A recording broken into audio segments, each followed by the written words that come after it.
So we've done one headline show in the past, so tonight we're bringing it back because we got great feedback from it. We're talking about twerking, we're talking about Jean-Claude Van Damme, health insurance, is it a good time to start a business? So yeah, it kind of is a broad set of topics tonight. So make sure that you watch the entire 30 minutes, tweet using the hashtag YFEchat, and we'll try and feature as many of you as possible tonight.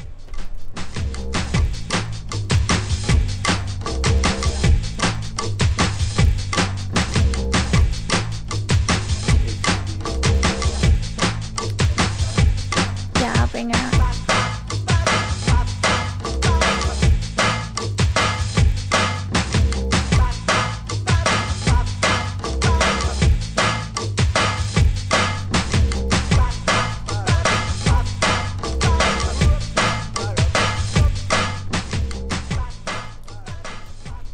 Hi everyone, this is Jennifer Dono. I'm your host for YFE Chat Live, the live show that happens every Thursday night at 6 p.m. Pacific, 9 Eastern here on YFElive.com. It's episode 79, and the topic for tonight is headlines. Like I said, we're going to be talking about everything from twerking to health insurance options to Jean-Claude Van Damme and whether or not it's a great time to start a startup or not. So tonight's episode 79, is brought to you by Ovaleye TV. Ovaleye believes in building community through shared experiences. We produce professional live webcasts that bring tribes together. Visit ovaleye.tv today. And by MailChimp. MailChimp is the best way to design, send, and share email newsletters. You can get started today at MailChimp.com for free. Love MailChimp. I actually just sent out an email to everyone in the list this afternoon. That was kind of a recap of what's going on, because there's a lot going on at YFE right now. There's always a lot going on, but I feel like over the last month, it's been a little hard to communicate just everything that's going on. So there was 3 main points that was that's what's happening right now on YFE. You can sign up for the mailing list at yfe.me/mailed it. Make sure that you get on our list. You have the option to join Bootstrap Book Club, which we'll talk about in a second, and also you have the option to join the action calendar list, which we'll also talk about in a second. As far as the action calendar goes, or no, let's start with Bootstrap Book Club. I'm going to bring Spacey on in a second too. Spacey at the Spacey Harris is joining us. That's her Twitter handle. You guys can tweet her at the Spacey Harris. She's going to be joining me for the headline. She's also on the @YF Entrepreneur Twitter handle. So if you guys tweet us, that's going to be Spacey. She's so much fun, very funny, and I love all her viewpoints. She's very opinionated, and she's great about speaking up about things. So it's going to be a fun show. So anyway, Bootstrap Book Club. We're voting for our next book. Our next book, we've got about 6 or 7 options. I kind of went through all of the books people suggested and picked a few, and then picked a few from the ones in the past that had gotten a number of votes. And so we have a few to choose from. Let me list them off quickly. So we've got Pam Slim's, I think it's Escape from Cubicle Nation. I just put a Cubicle Nation on the Facebook voting poll. Thank You Economy by Gary Vaynerchuk. Fascinate by Sally Hogshead. Uncertainty by Jonathan Fields, Think and Grow Rich by Napoleon Hill, and Madam Secretary by Madeleine Albright. And I voted for Madam Secretary and nobody else has. I thought it'd be a nice little escape from you know, like business talk and that kind of thing, but I totally understand about like the actual actionable things. Makes more sense for bootstrappers. So anyway, very excited about that. Please make sure that you vote. Voting closes tomorrow night. You can go to yfe.me/bootstrapbooks just to join the Facebook group. It's a private, closed group, and it's really easy to vote. It's just a Facebook poll. So the action calendar, it's been happening starting at the beginning of September. Jacqueline Jensen of ticketcake.com. It's an event site. You can post your event up there and take registrations. She's been curating our events, or our actions. So every day there's a new action for you to do, and you can follow along, do them, and tweet what you're doing using the hashtag YFEchat. So today's date, the 12th, this is August action calendar. Whoops. I didn't update that. Sorry about that, guys. So August, or the September action calendar, I'll tell you that the event today is supposed to be Jacqueline's recording her downtown podcast tonight in Ticket Cake headquarters. One of the things that we tweeted about today in our all-day YFE chat hashtag tweetathon was when was the last time you visited Las Vegas? And the last time I visited Las Vegas, there was no like business mecca type of a deal. I was in business and it was for a wedding, and all I was thinking about when I was there was, where can I get free drinks? And so since then, it's so cool to think that so much is going on there. She's with Vegas Tech. She's very big there. And so what they do, they talk a lot about Vegas Tech and some of the startups that are happening down there. And so you can check it out at downtownpodcast.tv. Tomorrow's action is Work in Progress in downtown Las Vegas is streaming TED Talks from 10 to 2. Come join or watch a new TED Talk on your own today. So each action is really easy to do. If you want to get featured on the action calendar, you can email action@youngfemaleentrepreneurs.com. It's a pretty cool gig. It's easy and you get a lot of exposure. So the last thing is that Jacqueline's actually going to be live next Wednesday with Kate Rudder, and we're going to be talking about lean startup principles, which if you've watched the show, we're big fans of the lean startup. We've got the book up there. And so it's going to be a really interesting live webcast. So that's the news at YFE. Let's bring Spacey on. Hello, Spacey. Hi. Since you guys say your vote for Bootstrap Book Club, I think it's only fair I get to say my vote. Yeah. I know what it is. I think well, that's because it's on the list because I suggested it. I know. Thank You Economy. Thank you. And do we have I have read it and it's very good. It is really good. I agree. And I told you on the comments, I was like, well, should we wait for his next book? And Stacey was like, well, why can't we just read both? So anyway. Huh? No, it's Gary Vaynerchuk. Yeah, Vaynerchuk. I'm reading, I think it's called Crush It or Crush. I'm reading that one now. Crush It. We have that. I can dip my head down and you guys can see it. It's right there. So yeah, Kindle from over there, but that's all I got. The Thank You Economy, I think, is a really good book, and it leaves off from Crush It. I don't know if that's what you're getting when you're reading Crush It right now. It's kind of it's the second step for the Crush It kind of thing, and so I'm assuming his next book is going to be a next step off of Thank You Economy. We talked about it a little bit in the last headlines, so let's get into headlines since I've got you on right now, Stacey. Our first one that we're going to talk about is the fake twerking video from Jimmy Kimmel. And you guys might be wondering, why are we talking about this on a business, entrepreneurial, serious talk show? We're not, first of all, we're not that serious. You said that very seriously. I know, right? And it's funny when I talk to people about YFE and they suggest certain speakers. And I'm like, well, but we're much more pop culture entrepreneurship than... Like, it's light and fluffy, and we try, of course, I definitely think it's important to keep people in the know of what's happening, and that's why we're going to be talking about the Affordable Health Care Act. We're going to be talking about a few other things later on, but this is a fun way to get started. So Jimmy Kimmel came out with this twerking video, but we didn't know it. My husband came over to me one day and was like, you have to watch this, and I was horrified. And then 2 days later, we were watching Jimmy Kimmel, and it was all him. Did you watch it before it came out that it was him? I did. It was I try to avoid all things twerking, or in all honesty, all things Miley Cyrus at this point, because it's just, I don't enjoy watching train wrecks. And hold on, we have a shot of the actual video. It's Jimmy Kimmel. It's the first one. Yeah. And so I finally broke down because it was everywhere, and I was like, I can't avoid this anymore. And so I watched it, and then I was very happy to find out that it was Jimmy Kimmel, because I'm like, this is better now. Like, it's hilarious now that it's not sad and pathetic. I think it was very cool.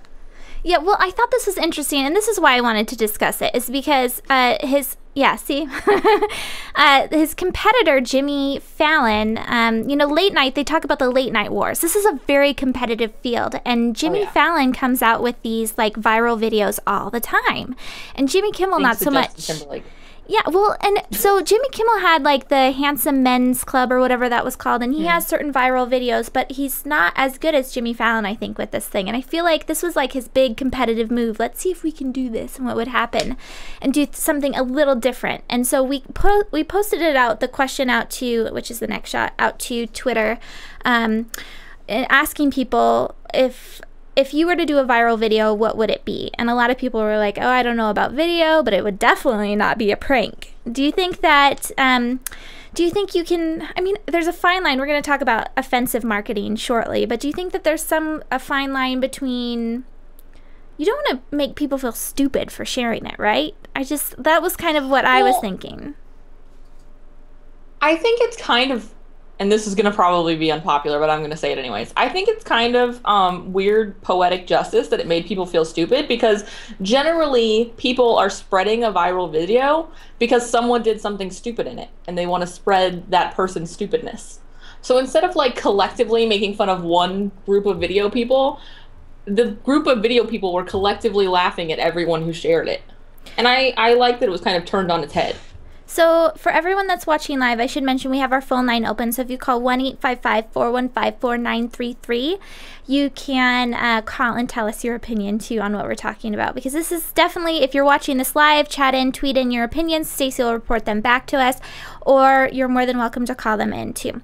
So yeah, I think the video is interesting. I just like to look at it as this is a big marketing attempt to differentiate himself. A lot of people are doing these talk shows. How can we get ourselves out there and make it seem like something a little bit different, something that is a little bit more press-worthy? And do you notice he didn't stop at the viral videos? It was about getting the attention from the press. So the press picked it up. What can we do with it afterwards? So I thought that was neat that there was more to it. And so that's whenever I talk to people about like the show and the live video, and when I try and convince guests to come on, I'm like, okay, well, we do all this promotion before the show, we do promotion during the show, and there's all this work afterwards as well. And so it's much better than just putting out a video there. Same thing happened with him. He did this viral video. He did all the marketing, or it came out, it spread like wildfire, press picked it up, and then he came out with the second piece, a follow-up piece, so we got to follow up with the press afterwards. So I just thought that was really smart of him to be thinking.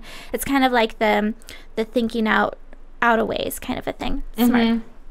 It is smart. I think people tend to launch things and think the work is done, but really the work is just begun. Exactly. And at Corey Freeman saying she laughed without knowing it was fake. Yeah, and she said she liked it because not only is she okay, but she can laugh and learn how to set people on fire professionally. So apparently Corey's going to become a stunt coordinator. That's what I took from that sentence. That's funny. So let's move on to our next topic, which is much more serious, the startup insurance versus Oscar. So, Stacey, I don't know if you got a chance to check out these articles. We've got two of them that we're talking about tonight. One is from Biz Journals and the other is from Business Insider. If you're watching this later, we'll include the links to this post, or in the post that's coordinating with the video. And I'm tweeting them out if you guys want to check them out while you're watching us. Awesome. Cece, you're so good. So the startup insurance is started by YEC, which is a member invite-only membership organization where it has a bunch of startup founders, and there's about 800 of them, I think, in there right now, and they're all people that have noteworthy startups. And so what happens is all of these people, just like any good community, the leader listens to what the members are, what pain points they have, and he tries, well, in this case, he tried to solve it. Or he did solve it. So Scott Gerber and Ryan Paugh are the two co-founders, and they went ahead and branched off. YEC is a nonprofit entity, and now Startup Insurance is a for-profit operation. It's very interesting. I'm excited to hear more about it, and I don't believe that it's in, I think they launched the site now. If you go to startupinsurance.com, you can actually sign up for it. But the Affordable Care Act is going, there's two of them. So one's YEC and the second one's, So this is the article with it. That's Scott Gerber there. So the big thing here is the Affordable Care Act is going to be put into place in October. It keeps getting pushed off. I mean, this has been years in the making. For those of you that have been in business for yourselves for a long time with health insurance, you've probably been following just like I have. And go to the next one. So the other interesting thing, so we've got this activity. I think there's just going to be crazy activity over the next year as far as health insurance goes.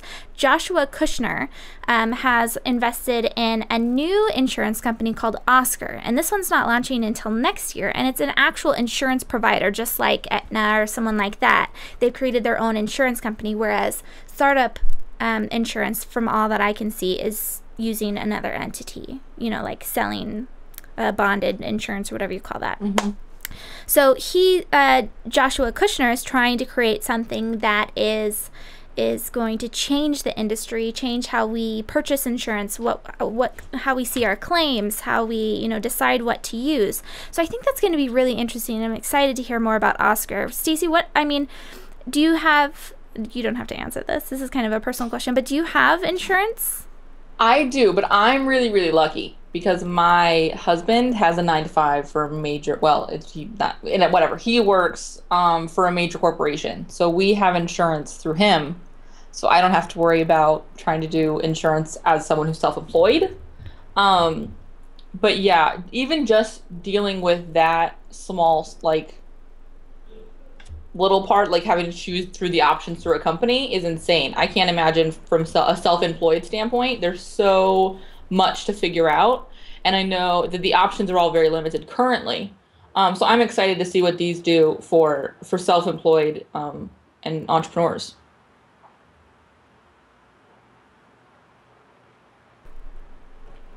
So, sorry, Stacey. So Okay. the insurance piece. Okay, so the reason why I brought this up too is because this is something that I was very passionate about in 2010. So in 2010, my husband got laid off for a year, and we had to pay for our own health insurance, and it was crazy expensive. Actually, to start off with, when he first got laid off, it was something like $350 a month. I'm just gonna be we don't use the same insurance anymore. My husband since then has gotten a full-time job, and I have insurance through him. So we no longer have to do the whole I pay for full out insurance. But it was $350 a month for just him and I. And then and that was for, I got pregnancy covered and all sorts of stuff. October came around and Obamacare got started. And the insurance company, I had my son, and it went from $350 a month to $800 a month. Yeah, and I was telling my friends about this, and they were like, oh my God, I don't even pay that much for rent. And so I think I just was like, there's got to be something. I mean, other people must be having this issue. And so it was funny I've just kind of looked at what's happening around YEC and the people that are talking about health insurance. And it's not just little old me that's having this issue. There's people with very, like, companies you see in the press all the time that are having the same issues. So I just think it's going to be an interesting conversation. I'm interested to see what happens with when Obamacare gets full-fledged into it. I mean, right now, a big thing that happened was that if you're under 26, you can have health insurance through your parents. Hopefully you guys know that. I still meet young women today that are like, what? I can get health insurance with my parents? I'm like, yeah, you can. If your parents have, a full-time job with coverage and all that fun stuff. But then also, there's just like a lot of other little things that are happening, especially for people that are younger and people that are starting companies or freelancers. There's a lot of organizations that are coming together and pooling resources too. And so with that in mind, I think we'll just kind of leave the topic, because I could go on and on about healthcare insurance. If you're watching this later on, definitely put in what you do about health insurance. Are you insured? What's your frustrations around health insurance? What questions do you have? I think this is a great place to start voicing your questions. If you honestly don't know about what's going on with the Affordable Health Care Act, ask, because these things are important. So moving on, the next topic that we wanted to talk about is the truth about working from home. So we've got this article from Cosmopolitan magazine, and so it's all about what it really looks like to work from home, and how you watch Sex and the City or Girls, and it's like this high fashion, fun kind of thing, when at the end of the day, it's all about sweatpants look. And it was a hilarious article, and it showed anything that shows like funny pictures I'm all about. But anyway, I put it up on Facebook, and there was a little bit of a heated debate going on about whether or not it really is unrealistic or not. And I think it's totally realistic. When I first got started, I was much more like the one of the commenters said, where it was all planned out and I got dressed every day. But then I realized that it was not something I really had to do. Especially as days got busier, as I got more involved, I started to let my dishes go a little bit. When you work 9 to 5, there's marketing departments at your company most likely. When you work for yourself, you still have to do all the fulfillment, but you also have to promote yourself and make sure you get that next job. So Stacey, I don't know, what's your startup life or your work from home life look like? I think when I first started, I was so excited that I didn't have to wear like business casual or anything corporate-y. So I totally went yoga pants and t-shirts for like a year. And then I realized that I was much more productive on days where I had a meeting, and so I got dressed. So I get dressed now. Also, I get up and take my son to school in the morning, and I feel like I should get dressed before I do that so I don't embarrass him in the future somehow.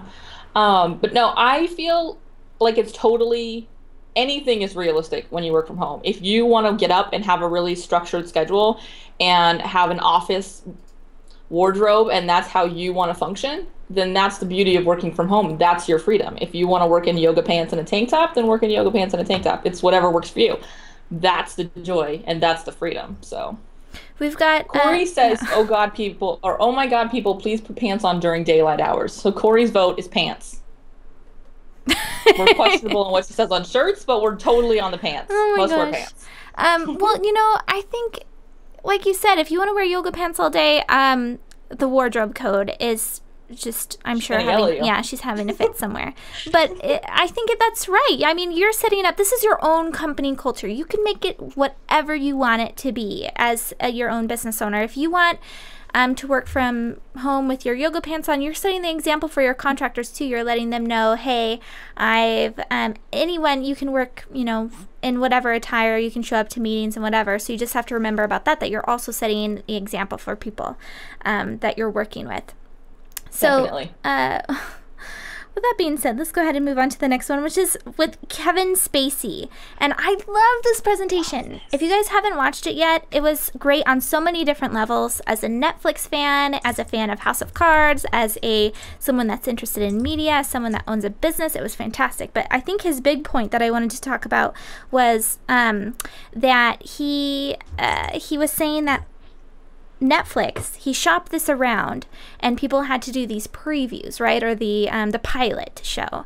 And what Netflix did that was beautiful was that they looked at the data, they saw what people like to watch, and then they said, yeah, our viewers will watch it, let me give it to them. And so the big takeaway for me was give people what they want, when they want it, how they want it. And that's exactly what Netflix does. And it got me thinking, okay, how am I doing that? I don't know about if that was your takeaway, Stacey, but I thought that was that was just a good question for me to ponder.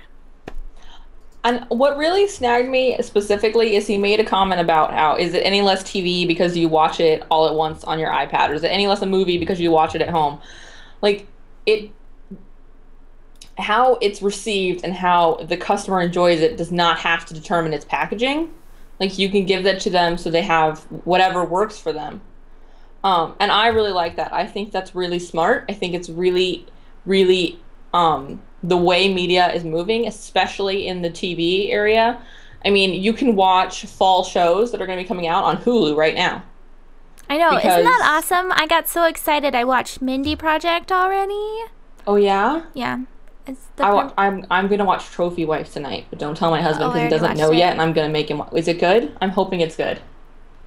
I liked it because I like little silly things, and I like her. I forget the actress' name. I like her. I do too. My husband watched it with me, and he didn't like it. Oh, so maybe I'll wait and watch it alone. I like the guy is from The West Wing too, and I like him. I think he's funny. I like him in comedies too. It's good. So anyway, long dates necessary. But I just want to touch on the point before we move to the next headline about where media is going, because I think this is just important to stress about business. That's so true. Your television is just becoming another piece of hardware soon, right? It's the same thing as an iPad, as a phone. Most cable networks you can now get on your iPad anyway in some form of an app. So whether it's on Netflix, if it's you can watch later, media companies, I think, are really starting to jump on it a little bit faster than like the music industry did, about how we can actually still make money, how we can change our business model and still give people what they want. And I think that's something we as entrepreneurs need to be thinking about all the time. What does the future of what I'm doing look like? Should I get there now? What should I be doing? What little tweaks should I be making to make people that much happier with how I'm delivering my services? So on that note, moving into the media piece, GoDaddy, always a hot topic with a lot of shows for their commercials, came out with one that's not so hot with Jean-Claude Van Damme. And so is it Deutsch? Is that how you pronounce it, Cece? Do you know? I think so, but I'm not positive. Okay, so I know of this ad company because I was through college. I watched the Today Show every morning before class. Like, that was my thing. I loved the Today Show, and their founder was always on the Today Show talking about ads and what people were doing, and I fell in love with the company. I've always kind of followed them, and so when GoDaddy contracted them, which I think was before the Super Bowl, right? The Super Bowl did the new ad, but now they're doing so they went away even further from that Super Bowl ad into just ditching the women, ditching the sex appeal altogether, and going with this Jean-Claude Van Damme montage. And I thought that was interesting because it's still kind of edgy. Like Jean-Claude Van Damme. Huh? You want me to play? Yeah, I don't have audio on any of them. So yeah, this is what it looks like. And so it's going all the way from the sexy women into this kind of like silly thing, but it really gets the message going, right? There's a small business owner that's going, and he says something like "go for it" or "get started." I forget exactly what it is. But it's pretty funny. And so I like that they went from the sexy, sleazy stuff into the funny thing, because this is, as a hosting provider, this is one of our number one complaints why people would move over to us, is because they were offended by GoDaddy's commercials. So Spacey, before I go off on a rant too much further, what do you think about GoDaddy's new commercial? I really prefer it to the old ones. I still don't love it. I'm not a massive fan of GoDaddy anyways, personally. Totally my own opinion, not reflective of anyone else's. But with that said, it's an improvement over grossness. I thought the previous year's commercials were not just sexist, but just not, they were just gross. I agree. And they have I happen to know that they have one of their largest groupings coming in are like us, YFEs. They have a really large female customer base to have commercials that not only don't target them, but like push them in the other direction. It's like actively working against yourself. It's funny that you mentioned that, because I read an article that was from one of our local media publications, because GoDaddy's actually setting up office in Kirkland here. And yeah, we have one here in Phoenix too. Yeah, well, they're headquartered in Phoenix, right? So the article was talking about how the CEO is now saying, because they have a new CEO, it's no longer Bob Parsons, he's saying we really have to make sure that women feel comfortable here. The services need to be clean, they need to be easy to use, and they need to be marketed towards them, whereas in the past it's been a developer male game. When we as hosting providers, that was a big thing for us. We decided to target women very early in the game when no one else was doing it, because nobody wanted women to be at their place. Women didn't know what they were doing. They didn't know like how to use WordPress. They were scared of women. And nowadays women know more about web stuff. It's not something scary for people to have to support. And plus there's way more of us now that are starting businesses, and more solopreneurs that are starting businesses. And that's a lot of the market. So it's smart of GoDaddy to change their ad look. And like you were saying, it's still kind of a weird feel to it, but I just thought it's still like, it's very sophisticated and clean and smooth, and it just feels like they're moving in just a very good direction. Well, and I think they did a decent job of transitioning away from being the sexist, but keeping their sort of like, we're a different kind of ad feel.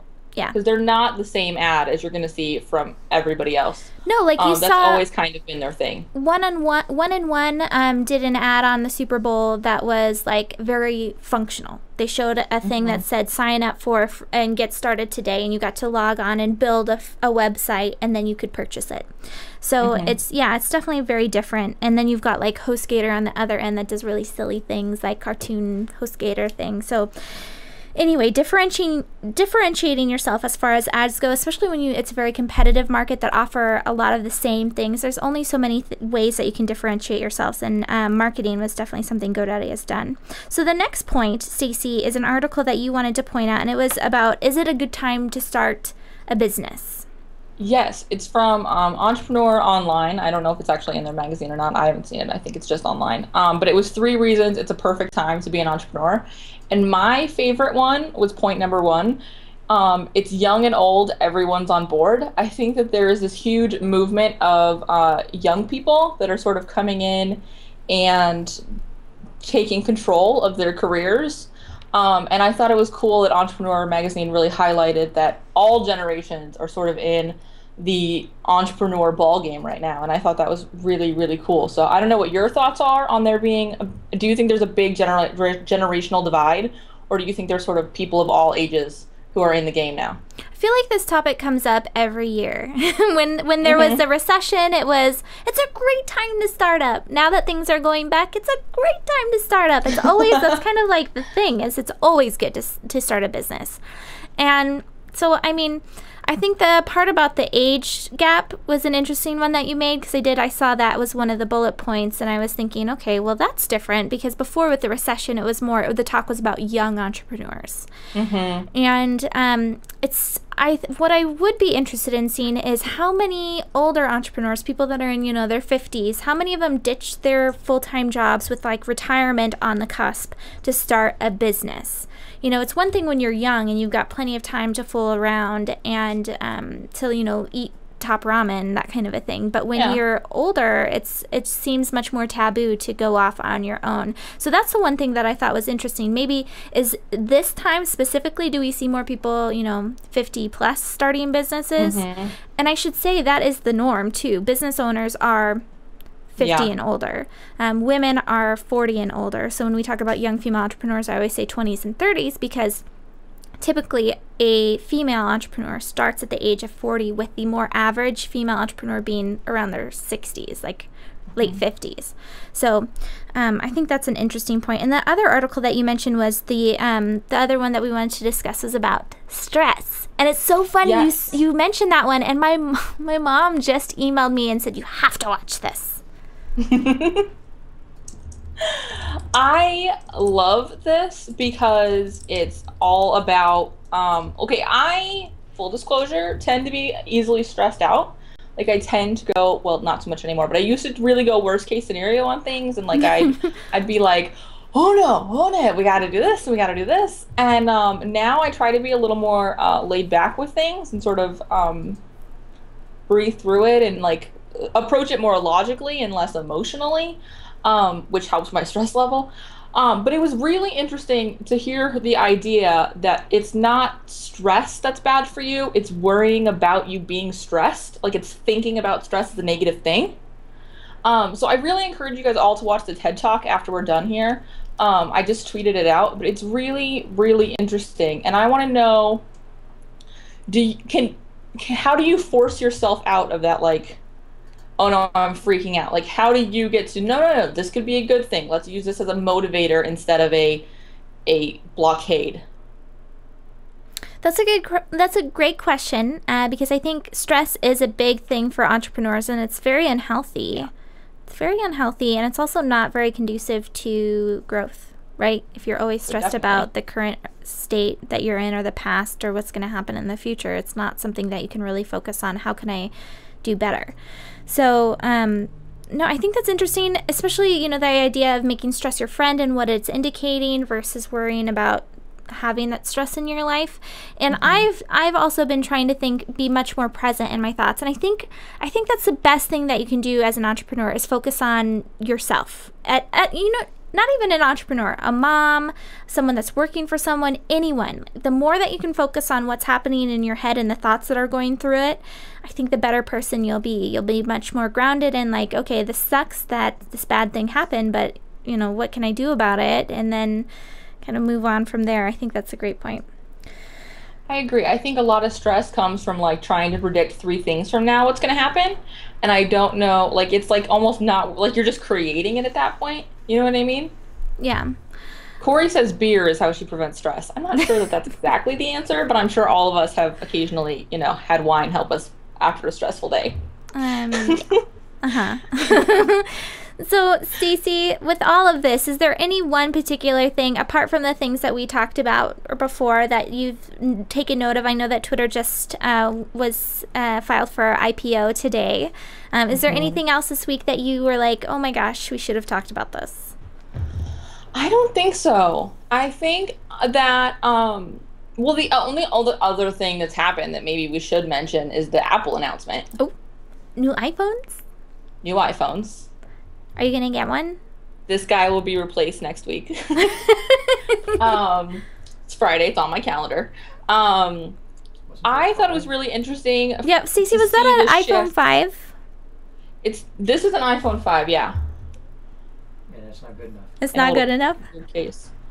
It's good enough. You know who would really like this? My mom. Oh, see, then I can really like a new one. I really like. What about your son? Does your son have an iPhone or an iPad? He has my old 4S. That he listens to his music on when he's playing in his room. Cute. All right. But yeah. Well, so we talked about a lot of things. We talked about twerking. We talked about health insurance, like I said. We talked about Jean-Claude Van Damme and stress. So that was a very productive show. Stacey, where can everyone find you after today's show? Everybody can find me at the Stacey Harris on Twitter or at thestaceyharris.com. That's brand new, right? It is today. We flipped the switch. Congratulations. It's big. Thank you. I know. We still had Hit the Mic. It looks similar to Hit the Mic, but it's at thestaceyharris.com now. Is that because branding on every site, the Stacey Harris? Well, I found that most people knew me that way. Most people found my site by Googling the Stacey Harris or assorted social media. I talk to you about people by saying, the Stacey Harris. It happens. Well, there's a lot of other Stacey Harrises, a lot. Yeah. I did not realize how common the last name Harris was until I got married. So the Stacey Harris is how I was able to get my Twitter handle with my name in it. And that's how people know me. So I'm like, we're embracing this. We moved the domain. There's a new Facebook page, facebook.com/thestaceyharris. So come and give me a like as well. Awesome. Well, thank you so much for joining us for the headline show, Stacey. You're going to be around the next 2 Thursdays, too. Big shout out to Trophy Wives Wines. You guys are going to really like this one. She's going to be on September 26th at 6 p.m. Pacific, 9 Eastern. She's going to be talking to us about wine, which I know is a favorite topic here. So it's going to be fun. So it'll be like an official Thirsty Thursday then. Right? It's going to be awesome. So, all right. Well, thank you so much for joining us, Stacey. All right, so you've been watching Wifey Chat Live, episode 79, the headline show. Make sure that you go to youtube.com/YFEntrepreneur or search for Young Female Entrepreneurs on iTunes to watch past episodes. Sign up for our mailing list at yfe.me/mailed it, because that's how you get to know what is actually happening here, because I don't blog about it, and I very, very rarely tweet about it. So make sure that you sign up for Mailed It. It's a great way to stay connected with YFE. Show up next Thursday at 6 p.m. Pacific, 9 Eastern. Same deal. Chat in with people. Use the hashtag YFE chat. Hope to see you then. This has been Jennifer Donna with Young Female Entrepreneurs.